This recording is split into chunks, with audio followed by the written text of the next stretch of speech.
Hello and welcome to the 12 Report. I am Judith Atibi, standing in for Blessings Musugo. The headlines: 166 abducted Kaduna worshippers regain freedom. President Tinubu deploys a military battalion to Kwara community after new massacre. And UK Prime Minister Keir Starmer admits error over Manderson's appointment amid Epstein's controversy. It's the 12 Report, and that means we have our reporters stationed in different parts of the country and beyond. From the capital, we have Johan Mustafa and Sumaya Abubakar joining us live. We also have Emmanuel Bagudu live in Kaduna. Here in Lagos, Israel Ferobo and Victor Mbadike are on standby. And from South Africa, it's Bongani Ziziba. Welcome to the 12 Report. And we'll begin with security matters. The remaining worshippers abducted during the January attack in Kurmi, Wali, Kaduna State have reportedly been released. Earlier, 82 victims were freed and have been receiving psychosocial support from the Kaduna State government. News Centro's team in Kaduna confirms that the final 84 victims were released Thursday morning. On January 18th, armed assailants stormed multiple churches in Kurmi, Wali, Kaujaru, local government area of the state, abducting scores of worshippers during Sunday services. Community leaders say all remaining captives are now returning home following the initial release of some victims. The attack had sparked nationwide concern and renewed calls for stronger protection of churches and vulnerable communities. Earlier, the governor of the state, Governor Uba Sani, spoke to journalists shortly after meeting with 82 of the freed victims who were hosted to a luncheon on Wednesday afternoon.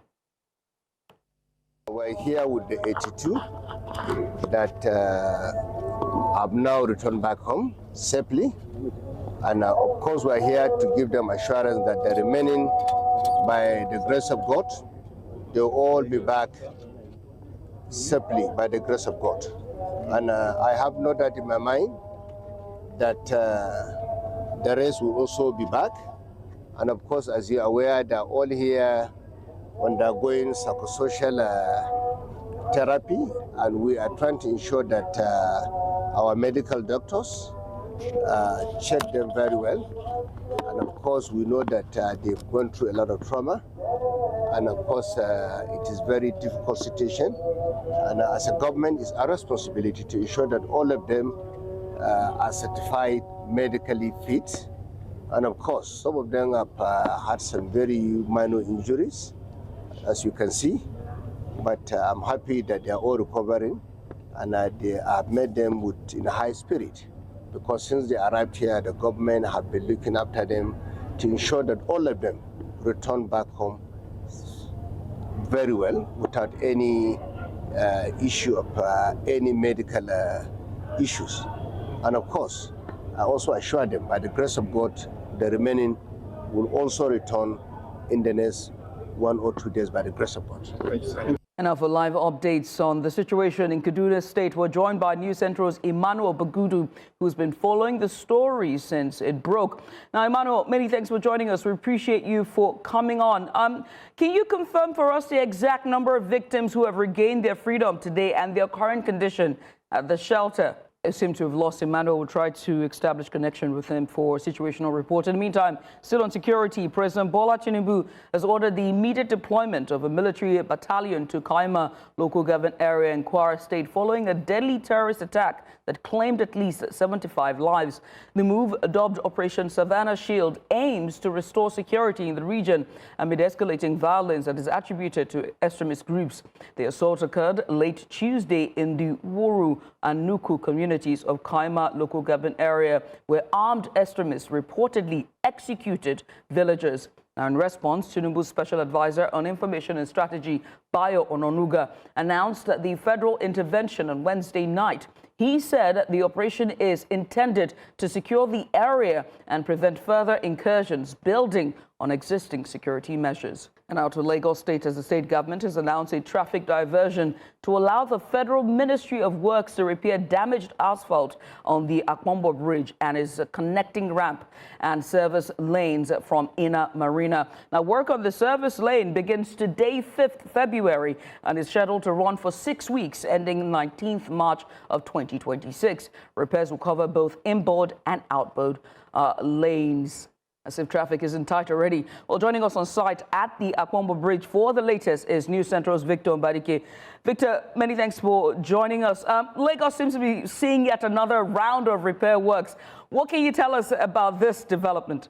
We seem to have lost. We'll bring you that report. In the meantime, we're still staying in Lagos. Tension is once again rising at the Owode International Motor Spare Parts Market as traders raise fresh alarm over alleged plans to take over parts of the market space. Now, this follows new comments attributed to a suspected land grabber, which has reignited a crisis that turned deadly just a year ago. For News Central, Bola Tinubu has the latest. Fear has returned to the Owode International Motor Spare Parts Market following fresh statements allegedly made by Akim Abiodun, accused by traders of attempting to seize portions of the market land.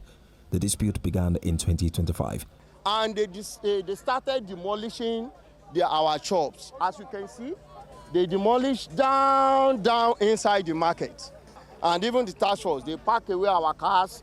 You know, they arrested people. 14 local, 14 people. One in general hospital. This demolition that you see there was not done by the Lagos State government. It was done by the land grabber. The market committee has rejected police claims that the land grabber carried out the demolition, instead accusing the Lagos State government. My former chairman of Aboike 12 CDA, Mr. Adelios Novo, applied for demolition of our market. And it's been approved by the Lagos State government. This is their response. And this is the certificate of occupancy was given in order to carry out the various activity. We have the letter we wrote to the IG for the execution of the judgment. It mandates the CP of Lagos, Attorney General, Task Force, and Belief. We have all the documents here to go and execute the judgment. It was the office of the same CP that did the execution. I don't know the reason why the CP is calling me a land grabber.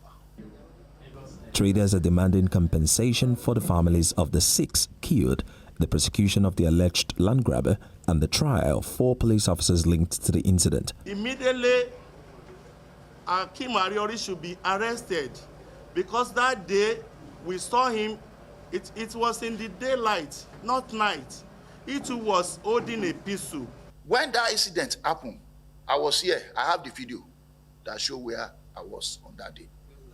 I've submitted it to Banti to show I'm not at the scene. Up to as we are saying, no government officer came out to condemn the killing.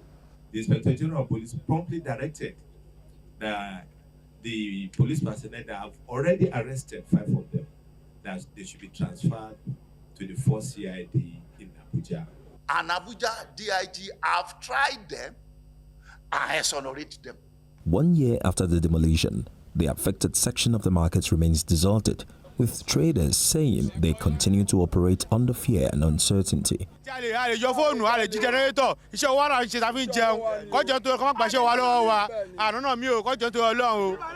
no work, no white-collar job for them to do. We accommodated them here. What the government will pay us in revenge is to be killing our children. The traders are now calling on the federal government to intervene, investigate the killings, and bring a lasting resolution to the land dispute. In Lagos for News Central, Igbalani Omoni. And we'll move to Borno State, as residents of Borno State have commended the federal government and the Borno State government for the ongoing rehabilitation of the Maiduguri-Dikwa road, describing the intervention as timely and impactful. The road, which serves as a link between Maiduguri, Dikwa, and border routes leading to Chad and Cameroon, has suffered years of deterioration due to insecurity and heavy usage.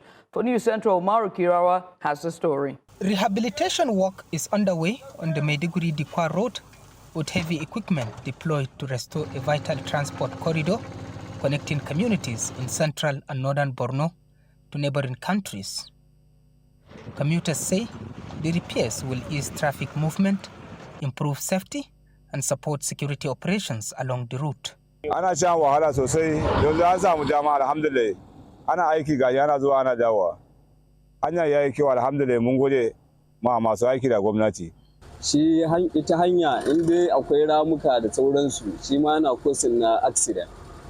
Amma idan ya zama hanya lafiya lau ba rami kowa zai tafi akan hannunsa ba wani koma nan kowa siren ne kawai.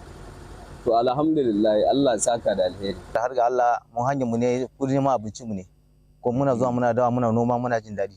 Amma rashin gyaran nan da bayewa ba mu ji amma da aka alhamdulillah daga har zuwa Gamboru in za a gyara haka alhamdulillah Allah sa albarka kuma Allah ƙara mishi lafiya shi ma. Kuma masai kuma Allah ba ku ikon yi. Residents described the project as a boost to post-conflict recovery, saying improved infrastructure will enhance trade, farming activities, and regional integration. This road serves our country and it also serves our neighboring countries.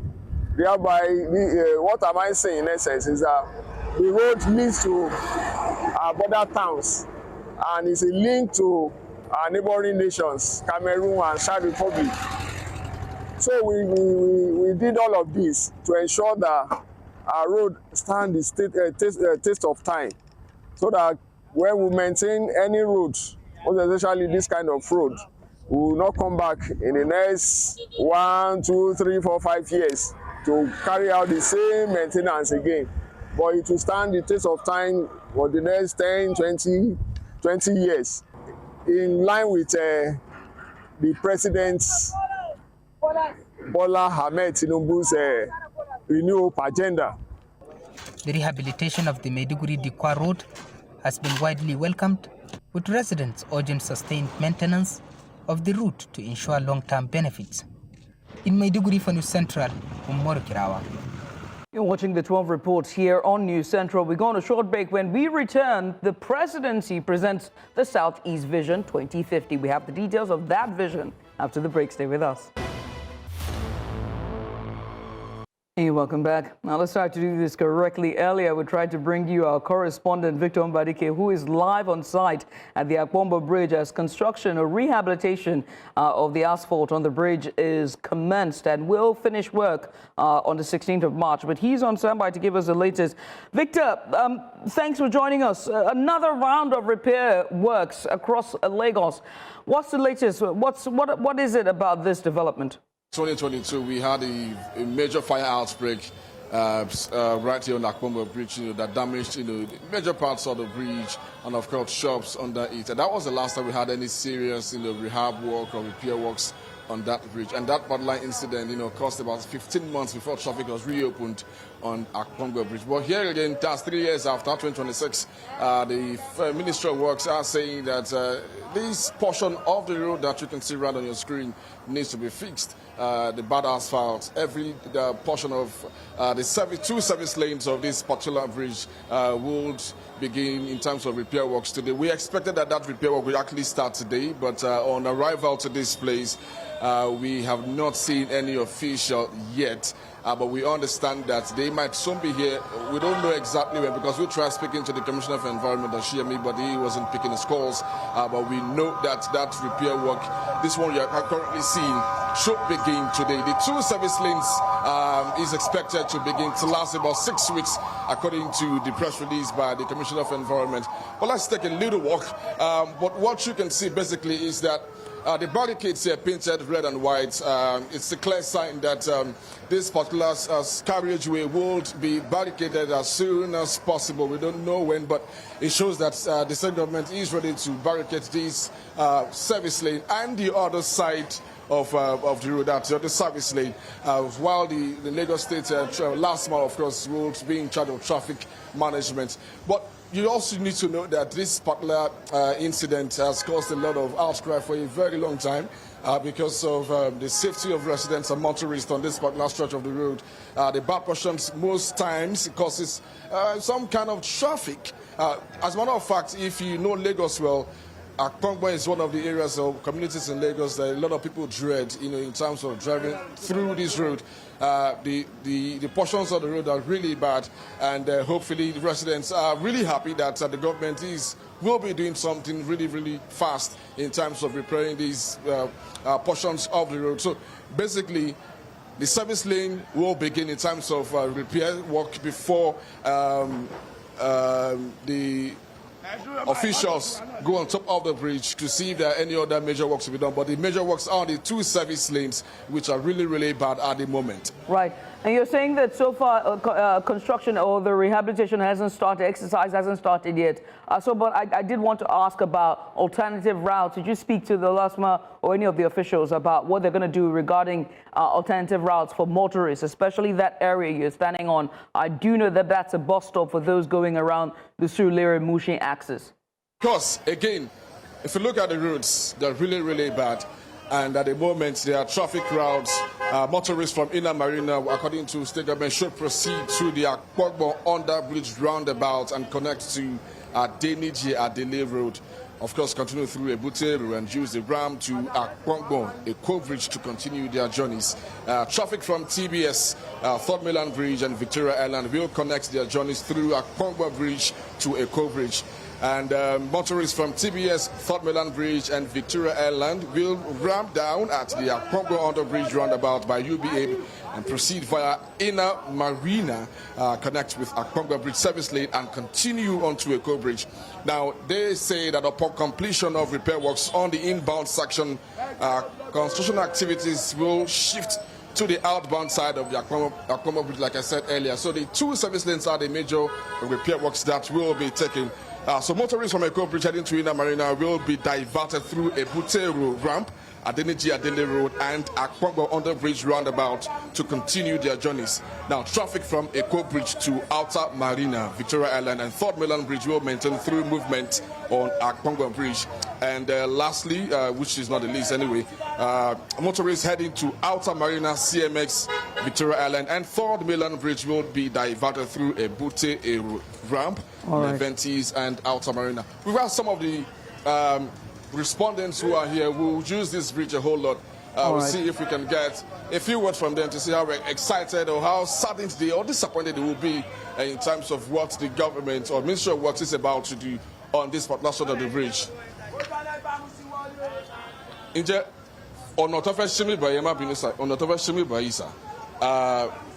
how excited are you? So, should we be excited about this being controversial by Abipe?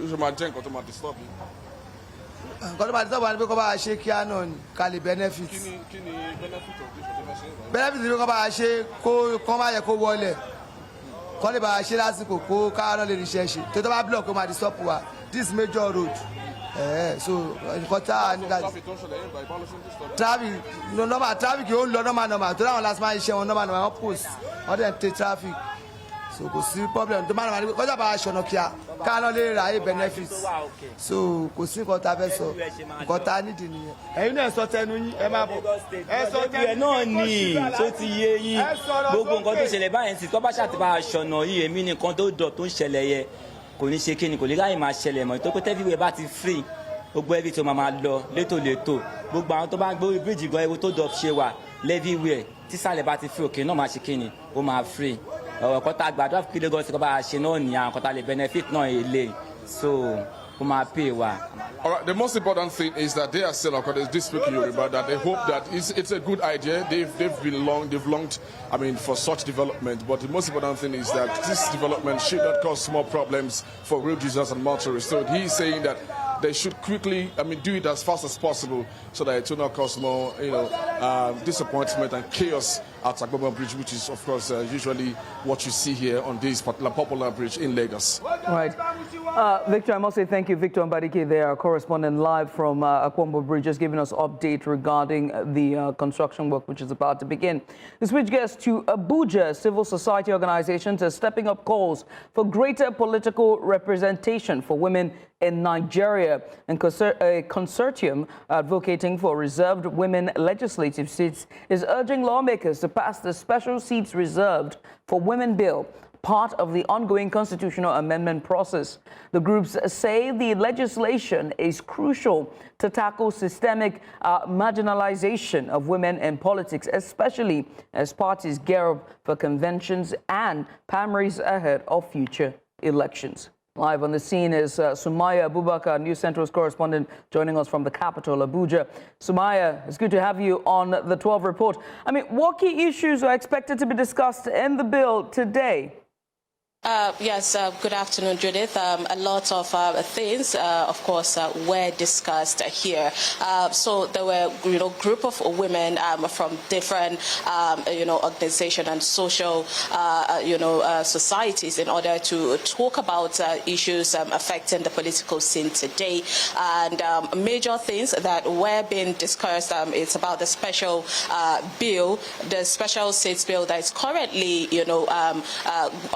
in the legislative, and it's taken a bit of time to be passed. And also they complained about the APC National Convention list, which was submitted, and they said out of over 70 seats, about 70 people rather, we have only about 3 women in that.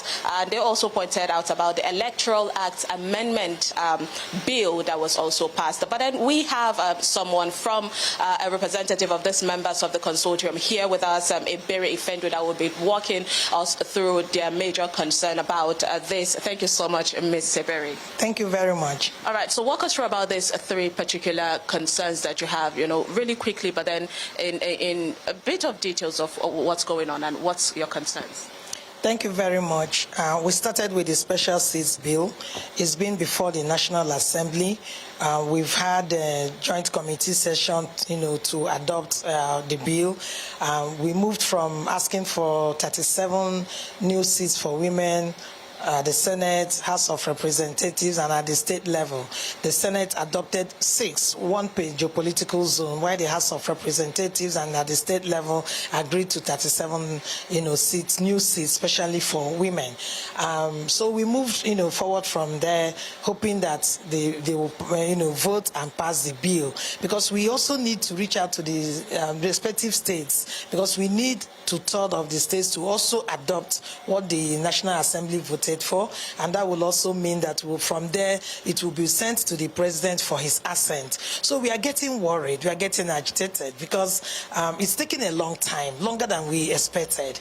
We are hoping that these new seats will be created so that women will benefit come 2027. This is 2026. We are already in February. And then, we have to also look at the party primaries, look at other things that has to be in place before the elections. And so this reason we are calling on National Assembly to please hasten, up and pass the bill so that it will go to the state and be able to go to the president for assent. I'm saying this because we are optimistic that the bills, the bill will pass. And so it's just a time that we are looking at. We do not want a situation the bill will pass and it will be too late for women to benefit in this next election. So this is the reason we are asking them, to do that. Yeah. Quickly, so speaking about the primaries now, walk us through the APC's concern as well. Seem to have lost Sumaya. They will try to bring her on. In the meantime, youth and civil society groups have staged a protest in Lagos State demanding the resignation of Interior Minister Olubunmi Tunji-Ojo over alleged discrepancies in his NYC records. Now, the protesters are calling on the federal government to investigate the matter to restore public confidence in national institutions. Demonstrators say their demand is aimed at ensuring transparency and accountability at the highest level of government. Joining us now live from the scene of the protest is News Central's Israel Iferobo. Israel, a very good afternoon to you. A protest against the Minister of Interior. It's a new one. What have you been able to gather so far? Okay, so with the way it is right now, these protesters, they gathered here today to, just echo what they want to do today, which is the allegations of certificate forgery leveled against the Minister of Interior, Tunji-Ojo. Well, they're gathered here today and they're asking for just one thing, that the minister should resign. Now, recall that there has been some sort of controversy when it comes to the NYC certificate of the minister. The NYC did come out to say that, yes, indeed, that this situation is under control, that everything is in place for the minister, but we have no idea why this is happening here today. So let's just quickly speak to some of these protesters today to ask them why they are here today. So I've got Happiness here today. Happiness, this is New Central. So why are you here today exactly? We are here to protest against the Tunji-Ojo, the minister for what's it called? For Interior, that is using a forged NYSC certificate to sit in the office to represent us as a country. We do not want that. We want accountability in Nigeria. We want transparency in Nigeria because we don't want hoodlums to be ruling us. We want people that are responsible. A lot of our people has gone to school. They are graduates with their full certificate, but at the end of the day, many of them are ending up doing Okada rider, doing some kind of thing. Some couldn't even get anything to do. You know, so we want a country that can give us a good accountability. Many people that are there that are responsible, that are ready to work, but they did not get the chance to get to this place. And they have the certificate, they have everything to be at this position. But instead, we have people that can just go on the street and pick random people and put in the office for us to represent us. We don't want something like that. If it could happen to other people, there are a lot of ministers that have been resigned on these similar cases as well. So of course, I don't understand why is in the case of Tunji-Ojo and the thing is kind of slowing down, or they don't want to do anything at all. So we want accountability and we want everybody to be treated equally. What is good for one is good for all. If they can resign other ministers for this kind of similar issue, of course, I don't know a reason why Olatunji should still be in the office by now. So we demand for immediate resignation of Tunji-Ojo in the office. Thank you. Or it should provide a good accountability of his NYSC certificate for us to be sure that he deserves the office, or it should just resign. Thank you. Are you aware that the NYC have indeed put out a statement saying that his certificate is actually the correct one? How is that a correct one? Well, if it is a correct one, I think that there should be more investigation on that, because there must be a school that he has attended before he could be assigned to NYSC position. So all these things need to be traced well. So we need full accountability. We cannot just hear from a word from the hair that the NYSC is original one. No, we need a true accountability, a true investigation on this thing. Which university does he graduate from? What are the documents to be presented to be sure that he is actually a student of this university before going to NYSC, and which year they didn't finish his NYSC service? And we need to know all these things. Thank you so much for talking to us. Well, there you go. So this is what this is all about. It is now their word, the youths gathered here today. It is their word against that of the federal government and the Minister of Interior, Tunji-Ojo. The NYC did say that everything is in order when it comes to that particular situation, but it seems like there needs to be much more transparency. That is what the youths here are clamoring for today, Judith. All right. Israel, I must say thank you for that update. Israel, if you're over there, just live at the site of the protests there. Israel, once again, thank you. And you're welcome back. The federal government has unveiled a long-term development roadmap that is aimed at repositioning the Southeast as a major economic hub. This was as Vice President Kashim Shettima launched the Southeast Vision 2050 blueprint in Enugu, describing it as a decisive shift from short-term policies to endured regional growth. Shettima says that President Tinubu has approved the establishment of the Southeast Investment Company Limited. New Central State House correspondent Bettina Nweli has the details. For many in the Southeast, the 25-year development blueprint is central to Nigeria's economic future. Vice President Kashim Shettima, while launching the blueprint and speaking at the Southeast Vision 2050 Regional Stakeholders Forum in Enugu, says that President Bola Tinubu has approved the establishment of the Southeast Investment Company Limited, designed to drive infrastructure and industrial transformation.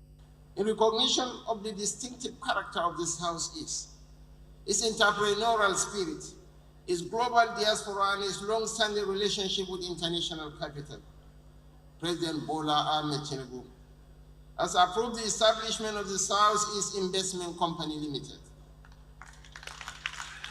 Governors of the Southeast region unanimously endorsed the Vision 2050 framework, describing it as a historic moment for regional unity and economic rebirth. I commend the Southeast Development Commission for the intellectual rigor and institutional foresight behind this initiative. I appreciate the collaboration of the Ministry of Regional Development and the Office of the Vice President, whose involvement firmly situates this conversation.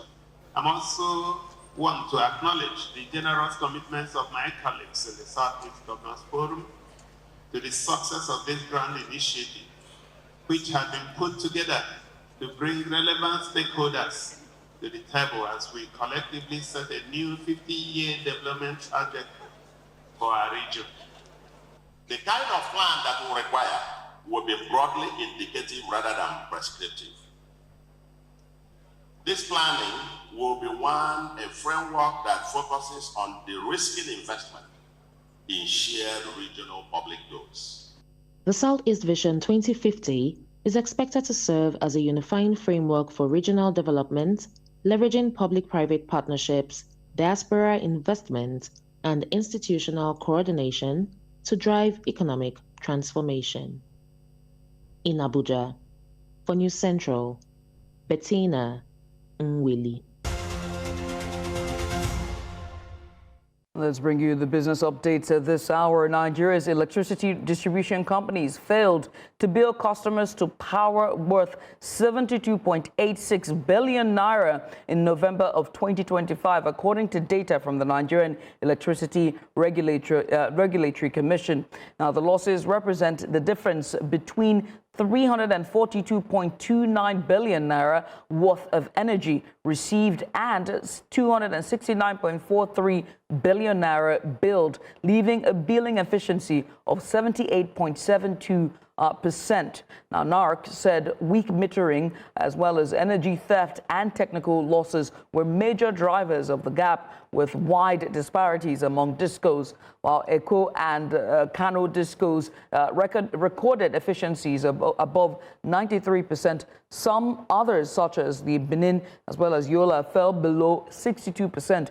The unbilled energy continues to strain sector liquidity and deepen financial pressures across Nigeria's power market. Let's go on a short break. When we return, there's still sports updates and your beloved postscript after the break. Stay with us. And we'll continue the news with foreign wrap, as British Prime Minister Keir Starmer has admitted he made a mistake appointing Peter Medelson at the United Kingdom's ambassador to the United States, saying that he was aware of Medelson's association with Jeffrey Epstein, but was misled about its extent. The admission follows growing pressure in Parliament over the vetting process. Now, Medelson has since been removed from the post after renewal scrutiny of his past links to Epstein, who died in custody in 2019 while facing sex trafficking charges. Now, Starmer said that Medelson failed to provide full and accurate information during background checks. The Metropolitan Police has opened an investigation into allegations that Medelson shared sensitive government information with Epstein while serving as business secretary under former Prime Minister Gordon Brown. Now, lawmakers are also demanding the release of all documents that are linked to his appointment. For more on this, our senior international correspondent and anchor, Afia Hagen, joins us live. Now, Afia, it's good to have you on the 12 report. Now, Sir Keir Starmer has now publicly admitted that he knew about Peter's continued friendship with Epstein, but when he was appointed as ambassador, but say he was misled about the extent of that relationship. How damaging is this admission for his leadership and judgment? And what does he mean by saying he was misled? Even if Sir Keir Starmer and his government and people in the vetting process were misled, and I think by misled, he's basically saying Peter Mandelson lied to me. He lied to me and he lied to the vetting committee about how close he was with Jeffrey Epstein, what associations he had with him, how close their friendship is. But this is hugely damaging to Sir Keir Starmer, who really regards himself as, you know, a solicitor. He was a lawyer, a human rights lawyer before he became Prime Minister. You know, he regards himself as someone who is forensic, who looks at the details, who is ethical. And it's extremely, extremely damaging to him and the Labour government, but to him personally, because if he knew about Mandelson's relationship with Epstein but appointed him anyway, even though Sir Keir Starmer is saying he's been lied to, either way, it looks terrible for him. But at a press conference earlier on today, the Prime Minister apologised to the victims of Jeffrey Epstein for appointing Mandelson as the UK's ambassador to the United States, and he also apologized for believing his lies. Sir Keir Starmer said the victims of Epstein have lived with trauma that most of us can only barely comprehend, and they have to relive it again and again. They have seen accountability delayed and too often denied to them. I want to say this: I am sorry. Sorry for what was done to you. Sorry that so many people with power failed you. Sorry for having believed Mandelson's lies and appointed him. And sorry that even now you're forced to watch this story unfold in public once again. So quite strong words from Sir Keir Starmer there, but will it be enough? Right. It wouldn't be enough indeed. I mean, some Labour MPs are reportedly furious, not just about the appointment, but also about attempts to withhold documents on national security grounds. Does this fit the narrative that Starmer tried to control the narrative rather than be fully transparent about everything? It does and it doesn't. So there were concerns yesterday that fully releasing these documents, and those are the documents that related to the appointment of Peter Mandelson as the UK's ambassador to the United States. There was concerns that there could be security concerns around releasing those documents. The Metropolitan Police actually said they advised that the documents should not be released because of what could be in them. So on one hand, you could say that perhaps this is security concerns. On the other hand, yes, this could be Sir Keir Starmer trying to control this narrative because, like I said, it looks absolutely awful for him. And yes, there are a lot of MPs on both sides in the House and a lot of MPs within the Labour Party who are absolutely furious. Number one, that this has happened in the first place, that Sir Keir Starmer knew about Epstein's links with Mandelson and appointed him anyway, but also furious that this has been allowed to play out in the way that it has, and at a time when the government, the Labour government particularly, has said that it's really taking on violence against women and girls, that you have someone who is so closely associated with a sex trafficker and a paedophile allowed to be in one of the top jobs in the Foreign Office. Afia, I must say thank you for taking out the time to join us up on the news here and just give us your updates. Afia Hagen, our senior international correspondent and anchor, giving us update there from the Parliament following Mandelson's accusations. Once again, thank you. And we're circled back home to Nigeria for a postscript. The National Assembly has passed the Electoral Act amended bill of 2026, now awaiting the president's signature. It will shape the framework for the 2027 elections, but there's a quiet yet deeply consequential choice in that new law. The Senate refused to make real-time electronic transmission of polling unit results mandatory. Now, instead, it kept the existing wording that presiding officers must transmit results in a manner as described or prescribed by the Independent National Electoral Commission, and that is INEC. So, on paper, electronic upload remains permitted, but is no longer guaranteed by the law. That matters more than most Nigerians may realize. because electronic transmission, direct real-time uploading of results from polling units to the results viewing portal, which is IREV, is not just a technology tweak. It was a simple democratic safeguard. So it reduces opportunities for human interferences between polling units and collation centers. It also makes altering numbers or swapping result sheets harder. It lets citizens observers as well, international observers and local observers, parties and journalists like ourselves, see results as they emerge for transparency's sake. And without it being enshrined in statute or in law, INEC's use of technology depends on policy, network coverage, and logistical, which of course is now leaving the system open to the same dead certificates, late night result changes that was somewhat characterized by the last cycle. And of course, not to forget the opaque collation processes that have haunted Nigerian elections from time before. The Senate says that operational flexibility is the reason, but when credible elections depend on trust rooted in transparent processes, the flexibility takes the back seat. So if this bill becomes law without mandatory e-transmission, then come 2027, debates over the integrity of results is likely to be the headlines on election night and even after. It's not the results themselves. And it shouldn't be harder to trust an election than to hold one. And this should concern every Nigerian. And ladies and gentlemen, that's your postscript for today. That being said, confusion continues to trail one NPFL club's participation in the 2025-26 season. And of course, our award-winning Onyechi Obaru joins us now for more updates on it. Award winner, what's up? We have an update coming from Igbo-based side, that's Kun Khalifat, that they have withdrawn from the 2026-25 NPFL season. But there are some contradictions there. As the media officer has said, they have not withdrawn. We would unpack that and make sense of that on our show today at 1 p.m. All right. Well, we'll bring you the updates. Make sure to join Onyechi Obaru right about now at 1 p.m. for In the Game. And that's what we can take on the 12 report today. Now, do remember, if you see anything out there on the roads, make sure to send us your eyewitness report to the WhatsApp number now showing up on the screen. And make sure to follow us on social media as well. We're at News Central TV on every social media platform. You can watch News Central live on DSTV channel 422, Go TV channel 23, Star Times channel 274. We're also on Avo TV and live on YouTube. Many thanks for watching. I am Judith TV.